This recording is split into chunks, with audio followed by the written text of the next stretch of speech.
Hello dear students, welcome back to my channel science for tenth. कैसे हो आप सभी? तो चलिए फर्दर कंटिन्यू करते हैं हमारा केमिकल रिएक्शंस एंड इक्वेशंस वाला चैप्टर। तो आज हम पढ़ेंगे टाइप्स ऑफ केमिकल रिएक्शंस के बारे में। हमने देखा केमिकल रिएक्शन क्या होता है, केमिकल रिएक्शन को रिप्रेजेंट कैसे कर सकते हैं, बैलेंस्ड केमिकल इक्वेशन क्या होती है, ये सब हमने देखा। स्टेट सिंबल्स क्या होते हैं, यानी फिजिकल स्टेट्स जो हम लिखते हैं। रिएक्शन कंडीशंस देखी हमने, काफ़ी सारे एग्जांपल्स देखे इन टेक्स्ट क्वेश्चंस के लिए। अब हम आगे बढ़ते हैं कि केमिकल रिएक्शंस कितने तरह के होते हैं। देखिए, आपके लिए पूरी लिस्ट मैंने यहाँ पे तैयार करके रखी हुई है। केमिकल रिएक्शन हमने तो जनरल पढ़ा है कि केमिकल चेंजेस क्या होते हैं, फिजिकल चेंजेस क्या होते हैं। फर्स्ट वीडियो में मैंने आपको क्लियरली दोनों के बीच में डिफरेंसेस बताए हैं। लेकिन ये जानना हमारे लिए बहुत ज़रूरी है कि केमिकल रिएक्शन में एक्चुअली क्या होता है मॉलिक्यूलर लेवल पे। ठीक है, केमिकल रिएक्शंस के अंदर बच्चे बेसिकली बॉन्ड बनते हैं और टूटते हैं।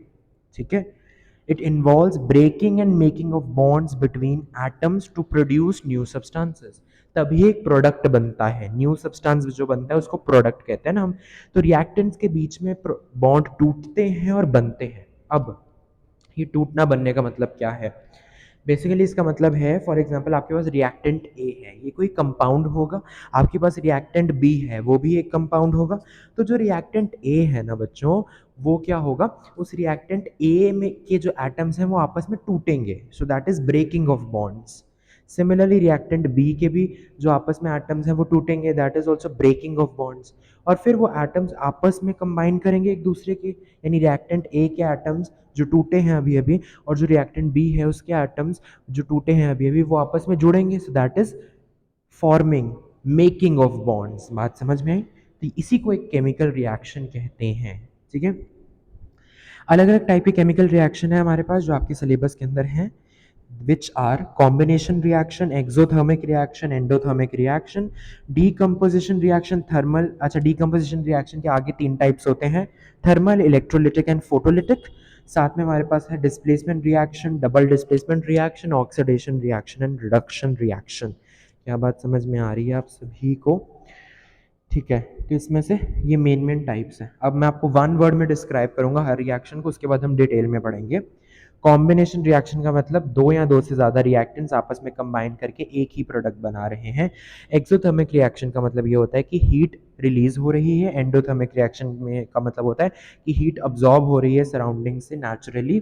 उसके बाद डीकम्पोजिशन रिएक्शन का मतलब होता है हम बाहर से या तो हीट देते हैं तोड़ने के लिए एक रिएक्टेंट को इंटू टू और मोर प्रोडक्ट्स। अगर हम हीट दे रहे हैं तो उसको थर्मल कहते हैं, अगर हम इलेक्ट्रिसिटी से तोड़ रहे हैं तो उसको हम इलेक्ट्रोलिटिक कहते हैं, और अगर हम सनलाइट की मदद से डिकम्पोज कर रहे हैं रिएक्टेंट को ताकि नए प्रोडक्ट्स, दो या दो से ज़्यादा प्रोडक्ट्स बन सकें, तो उसको हम फोटोलिटिक कहते हैं।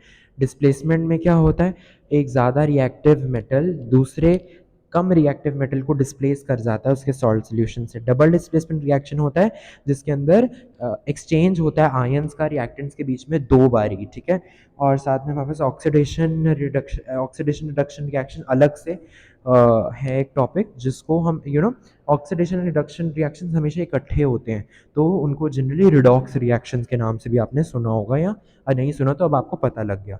तो ऑक्सीडेशन रिएक्शन क्या होता है, एडिशन ऑफ ऑक्सीजन या कहो रिमूवल ऑफ हाइड्रोजन। वहीं दूसरी ओर रिडक्शन रिएक्शन क्या होता है, एडिशन ऑफ हाइड्रोजन, या दूसरी तरफ आप कहो रिमूवल ऑफ ऑक्सीजन। ये सब हम डिटेल में पढ़ेंगे, डू नॉट वरी अगर आपको अभी वन लाइनर्स में समझ ना आया हो। चलिए, कॉम्बिनेशन रिएक्शन जनरली बोर्ड में ये पूछा जाता है कि व्हाट इज कॉम्बिनेशन रिएक्शन। वैसे तो आजकल ऐसे नहीं पूछते, क्वेश्चन ही बच्चों वाले हैं, लेकिन अब लिखा होगे ना, व्हेन टू और more reactants combine together to form only one single product then it is called combination reaction. Combination के नाम से समझो, कंबाइन करना मतलब मिलाना। तो ऑब्वियसली दो या दो से ज़्यादा चीज़ें में एक चीज़ें अपने आप कैसे मिल जाएगी, दो या दो से ज़्यादा चीज़ें तो लगेंगी ना आपस में मिलाने के लिए, मिक्सचर बनाने के लिए। सो that is the thing, combine करना है, कॉम्बिनेशन बनाना है दो या दो से ज़्यादा रिएक्टेंट्स का। और जब आप कंबाइन करोगे तो कुछ केमिकल रिएक्शन होगा उन रिएक्टेंट्स के बीच में, और प्रोडक्ट में हमें सिर्फ एक प्रोडक्ट बनना चाहिए, सिर्फ एक। एक से ज़्यादा बना तो वो नहीं हुआ combination reaction, only one product should be formed. बात समझ में आई? चलिए, हम यहाँ पे एक एक्टिविटी देखते हैं। एक्टिविटी के अंदर हमने क्या किया है, एक बीकर लिया है, बीकर के अंदर हमने कुछ कैल्शियम ऑक्साइड लिया। मैं पहले आपको कैल्शियम ऑक्साइड दिखा देता हूँ क्योंकि practical knowledge is very important.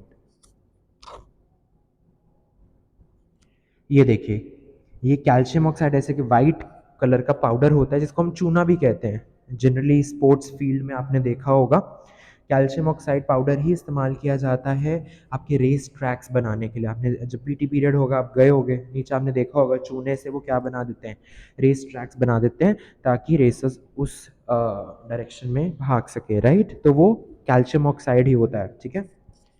सो जब आप कैल्शियम ऑक्साइड को बेसिकली हम क्या है इस एक्टिविटी में करें, कैल्शियम ऑक्साइड को बीकर में लिया, बीकर के अंदर हमने पानी डाला। So it is nothing but a reaction of water with चूना और you can see calcium oxide. तो बच्चों जब कैल्शियम ऑक्साइड पानी के साथ रिएक्ट करता है तो वो क्या बना देता है, वो स्लेक्ड लाइम बना देता है। What is slaked lime? It is nothing but calcium hydroxide. This is the chemical name of slaked lime. आप इसको ऐसे मान सकते हो कि अगर ज़्यादा आपने एक्सेस में पानी बना दिया तो लाइम वाटर बन जाएगा, ठीक है। तो और साथ में ये बहुत विगरस रिएक्शन होता है, ये एक्सोथर्मिक रिएक्शन भी होता है क्योंकि large amount of heat is released along with it, ठीक है। So this is a type of combination reaction as well as exothermic reaction क्योंकि हीट भी बहुत ज़्यादा रिलीज होती है। तो वो ऐसी तरह के क्वेश्चन पूछते हैं, what is combination reaction, give an example, give an example along with the observations कि जब तुम कैल्शियम ऑक्साइड के अंदर पानी डालते हो तो तुम क्या ऑब्जर्व करते हो। तो ऐसे टाइप के क्वेश्चंस बोर्ड्स बहुत पूछता है। अब यहाँ पे आ जाओ, थोड़े से PYQs पढ़ते हैं।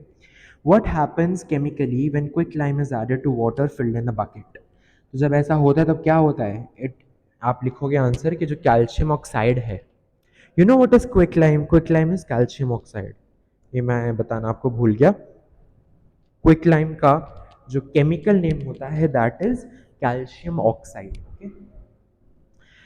तो क्विकलाइम को जब हमने पानी के अंदर मिलाया तो एक विगरस रिएक्शन हुआ, पहले पॉइंट। सेकंड पॉइंट इज क्या बना, स्लेक्ड लाइम बना, that is calcium hydroxide.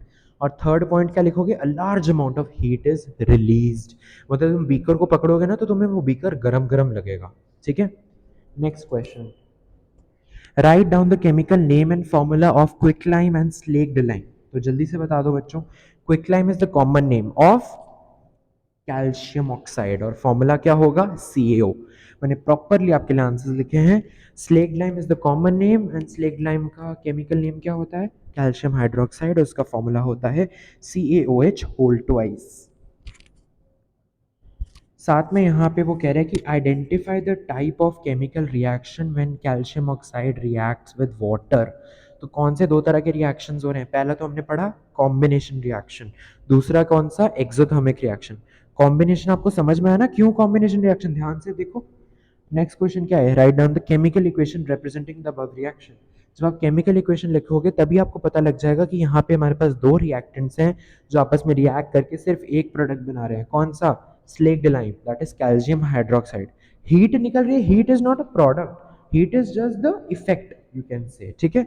It's not product जो आपको दिखे ऐसे, heat is you can feel, it's a characteristic, it's an effect that happens, okay. तो यहाँ पे आपके पास कैल्शियम ऑक्साइड का फॉर्मूला है CaO, वो आपने सॉलिड स्टेट में लिया, मैंने आपको दिखा दिया था। क्विकलाइम या चूना या कैल्शियम ऑक्साइड सब एक ही चीज़ है और वाइट कलर का पाउडर होता है वो, उसको आपने पानी यानी H2O लिक्विड के साथ मिलाया।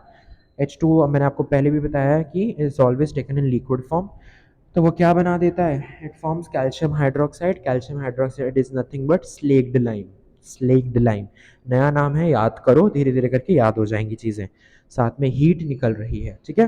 तो इस रिएक्शन को ही आप देख के बता सकते हो कि ये कॉम्बिनेशन रिएक्शन है। देखो यहाँ ध्यान से, यहाँ पे आपके पास दो रिएक्टेंट्स हैं और एक ही प्रोडक्ट बन रहा है, सिर्फ एक प्रोडक्ट बन रहा है, साथ में हीट रिलीज हो रही है, ये तो एक इफेक्ट है। और क्योंकि हीट रिलीज हो रही है इसलिए आप इस रिएक्शन को एक्सोथर्मिक रिएक्शन भी कह सकते हो, ठीक है। अच्छा, और कौन कौन से रिएक्शंस हैं, एग्जांपल्स हैं मतलब कॉम्बिनेशन रिएक्शन के, तो पहला आप बोल सकते हो burning of coal. Burning of coal कैसे, कोयला जलता हुआ देखा है तो क्या होता है, वो बेसिकली कार्बन होता है, ठीक है। वुड के अंदर भी कार्बन होता है, वुड को ही आप जला जला के कोयला बनाते हो। तो कोयले को जब जलाते हो तो carbon plus O2, O2 is जलाने का मतलब, पहले भी बताया हुआ है इतनी बारी वीडियोस में, जलाने का मतलब होता है ऑक्सीजन के साथ रिएक्ट करवाना, ठीक है। तो कार्बन प्लस O2, यानी कार्बन को, कोयले को, कोल को हम कार्बन से रिप्रेजेंट कर रहे हैं, C, okay. Because coal contains carbon majority में, ठीक है। उसको O2 के साथ रिएक्ट करवाओगे तो क्या बनेगा, CO2, CO2, that is carbon dioxide in gaseous form obviously. And साथ में एक और एग्जांपल ले लीजिए, जैसे कि H2 और O2 का। जब हाइड्रोजन गैस और ऑक्सीजन गैस आपस में रिएक्ट करती है तो क्या बना देती है वो, H2, दैट इज वाटर। तो H2 is taken in gaseous form plus O2 is taken as gaseous form, it forms H2O in liquid। देखिए मैंने इक्वेशंस इसलिए दे दी हैं कि हो सकता है वो पूछ लें बर्निंग ऑफ कोल या फॉर्मेशन ऑफ वाटर की। आपको ये ज़रूरी नहीं है कि बैलेंस करना है, आपको ये ज़रूरी नहीं है कि फिजिकल स्टेट्स लिखनी है, जब तक कि पूछा ना हो क्वेश्चन के अंदर, ठीक है। अब यहाँ पे आ जाइए, यहाँ पे आ जाइए अब ध्यान से, बहुत इंपॉर्टेंट टॉपिक है यहाँ पे मैं आपको करवाने वाला हूँ। अब ये जो स्लेट डिलाइम हमारे पास निकला, दैट इज कैल्शियम हाइड्रोक्साइड, ठीक है। इसको वाइट वॉशिंग के लिए इस्तेमाल किया जाता है। कैसे, क्यों? कैल्शियम, जब पेंटर्स आए होते हैं आपके घर में, आपने देखा होगा, तो वो वाइट वाइट कलर का कुछ लगा रहे होते हैं ना, that is nothing but slaked lime. तो इसको क्यों यूज किया जाता है, वाइट वॉशिंग के लिए, वॉल्स के लिए। White, it is use for white washing of walls. Why? Because ये जो कैल्शियम हाइड्रोक्साइड होता है ना बच्चों, ये CO2 यानी कार्बन डाइऑक्साइड जो कि हमारी एयर के अंदर होती है, इसके साथ रिएक्ट करके क्या बना जाता है, it forms a thin layer of calcium carbonate. दीवारों पर एक thin layer of calcium carbonate बन जाती है, ठीक है। और ये 2 से 3 दिन के बाद बनता है, मतलब वाइट वॉशिंग हुई आपके घर में तो 2-3 दिन बाद आप देखोगे कि एक फाइन शाइनी सी फिनिश आ गई है आपकी वॉल्स पे। वॉल्स चमक सी रही हैं, मतलब वाइट कलर इतना चमक क्यों रहा है, क्यों? क्योंकि कैल्शियम कार्बोनेट बन गया अब आपकी दीवारों पे, ठीक है। तो प्रैक्टिकली जितना समझोगे उतना अच्छा समझ में आएगा। क्या बन गया? पेंटर जो भैया था आपका, पेंटर वाला भैया, उसने कैल्शियम हाइड्रोक्साइड लगाया था दीवारों पे। वो 2-3 दिन बाद कार्बन डाइऑक्साइड के साथ रिएक्ट कर करके, कैल्शियम हाइड्रोक्साइड जो लगाया था, वो कार्बन डाइऑक्साइड के साथ रिएक्ट कर करके एक नया कंपाउंड बना दिया उसने। क्या? कैल्शियम कार्बोनेट सॉलिड फॉर्म में, ठीक है। एंड साथ में पानी भी बनता है, ठीक है। तो वो जो कैल्शियम कार्बोनेट है, that is only responsible to be giving shiny finish to your walls, okay. Actual process तो बहुत डेप्थ में होता है, ये तो आपको 10th में एक ओवरव्यू दे रहे हैं, ऐसा होता है मोटा मोटा टाइप से, ठीक है। एंड साथ में उन्होंने ये भी बताया कि ये जो कैल्शियम कार्बोनेट होता है, it is also known as marble, ठीक है। मार्बल का जो फॉर्मूला होता है, that is also CaCO3, that is nothing but calcium carbonate. तो आप मार्बल ले लो, आप चौक ले लो, है ना, मार्बल हो गया, चौक हो गया। अच्छा, आप लाइमस्टोन ले लो, आप शेल ले लो, जो सी शेल्स होते हैं, उन सब के अंदर कैल्शियम कार्बोनेट ही होता है। उन सभी का फॉर्मूला भी CaCO3 यानी कैल्शियम कार्बोनेट ही होता है। क्या बात हमें समझ में आ रही है? अब यहाँ देखो, मैंने आपके लिए रिएक्शन पूरा ऐसे फोटो लगा दिए ताकि दिमाग में चीज़ें बैठ जाएं। आपके पास एक टेस्ट ट्यूब है, उस टेस्ट ट्यूब के अंदर आपके पास यहाँ पे क्या है, कैल्शियम हाइड्रोक्साइड, देख रहे हो, एकदम ट्रांसपेरेंट सोल्यूशन है। जैसे ही मैंने इसके अंदर CO2 के बबल्स या CO2 के साथ ये रिएक्ट किया, तो देख लो क्या बन गया, वाइट वाइट कलर आ गया। क्यों? क्योंकि कैल्शियम कार्बोनेट का वाइट PPT बन गया। PPT मतलब precipitate, a white colored precipitate, or you can say a white colored PPT of calcium carbonate forms in the test tube, that is responsible for giving white color to the test tube, to the solution, okay।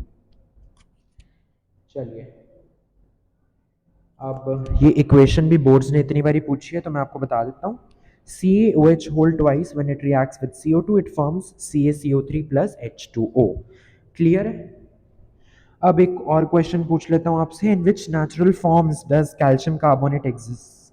तो आपका answer क्या होना चाहिए? Limestone में calcium carbonate exist करता है, marble में, अच्छा चौक, चौक यूज़ करते थे ना पहले, हालांकि आज भी काफ़ी स्कूल्स में चौक इस्तेमाल होता है, ऐसी बात नहीं है। तो उसके अंदर भी कैल्शियम कार्बोनेट भर भर के, मतलब चौक का भी फॉर्मूला आप मान के चलो कैल्शियम कार्बोनेट ही होता है, CaCO3, ठीक है। और सी शेल्स है, आपने देखा होगा, शेल्स के जो वो है बॉडी, उसके अंदर भी कैल्शियम कार्बोनेट ही भरा होता है, ठीक है। तो इतने सारे हमारे पास नेचुरल सोर्सेज हैं। चौक तो आपके घरों में ही होगा, उसके अंदर कैल्शियम कार्बोनेट है, CaCO3, ठीक है। सो वाइट कलर का होता है, इससे आप याद कर सकते हो, वाइट पीपीटी होता है जब हम रिएक्शन कर रहे होते हैं लैब वगैरह में, ठीक है। So with this we complete the first reaction, that is combination reaction. Next शुरू करेंगे हम एक्सोथर्मिक, एंडोथर्मिक, और ऐसे चलता रहेगा, ठीक है। सो आई होप्स आपको समझ में आया होगा। कोई डाउट्स हैं कमेंट सेक्शन में पूछ सकते हो। Till then take care dear students, all the very best for your board exams.